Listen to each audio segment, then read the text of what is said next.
निया पड़ीदेला शरीर मनोबल किंतु एबे भी खूब दृढ़ मृत्यु को मात दे शरीर अक्षमता सत्वे हारी नाहंती श्रावणी दास आत्मनिर्भरशील हुई बापा मां कथा बुझुछंती एबे तांको निष्ठा पई मुंबईर एक घरोई संस्था तांको सम्मानित करिवे विमान रे जिबे श्रावणी से कहिसंती जे स्वप्न से देखिथिले ताठारु अधिक स्वप्न भगवान तांको पई लिखिसंती सेथिपई से बहुत खुशी खाली एतिकी नुहे श्रावणी भल कविता लिखि अनेक पुरस्कार मध्य पाइछंती आज को 30 वर्ष पूर्व 10म श्रेणी पढ़ुते श्रावणी पाठ पढ़ी जड़े शिक्षयित्री हेबार लक्ष्य भी थिला किंतु सबु स्वप्न पोड़ीदेला डिबिरी आलुओ से पाठ पढ़ुवा बेले अजाणतरे निया लगी जाइथिला जेउथिरे प्रायतः 90% पोड़ी जाइथिले श्रावणी बहुत संघर्ष और खर्च पर जीवन फेरी पाइले जीवन सीना बंचीगला किंतु भांगी पड़ते श्रावणी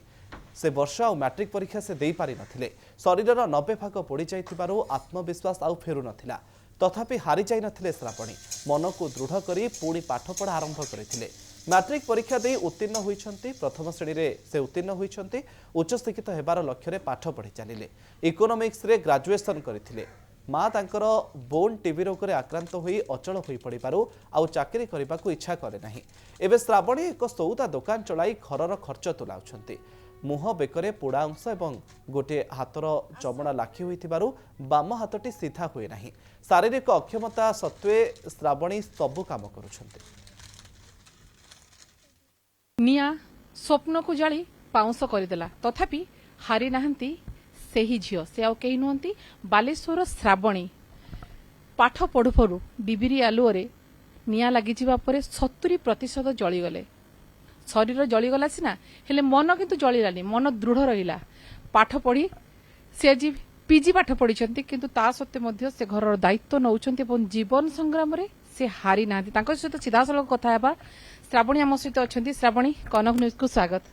केमिति अछंती भल अच्छी एबे कोन करूछंती आपण एबे मु पाठ पढ़ा तो सरीची बहुत दिन धरी एबे घरे रही कि छोट पिला मानको एमिति कि हाई स्कूल पिला मानको मध्य मु ट्यूशन करूची आ घरे बंधन तरफ रो मते गोटे दुकान दिया जाइथिला से दुकान को मु 2 वर्ष होला चले रखिची आ से पैसा रे घर चलाउची बापा मां को केयर नउची तो आपन को सहित जो दुर्घटनाटी हेला केबे हेला और क्यों परिस्थिति रे हेला सेते बेले तो मोर 14 वर्ष 1994 मसीहार घटना है पाठ पढ़ुवा समय एमती डिबिरी आलुओ ड्रेस रे निया लगी गला।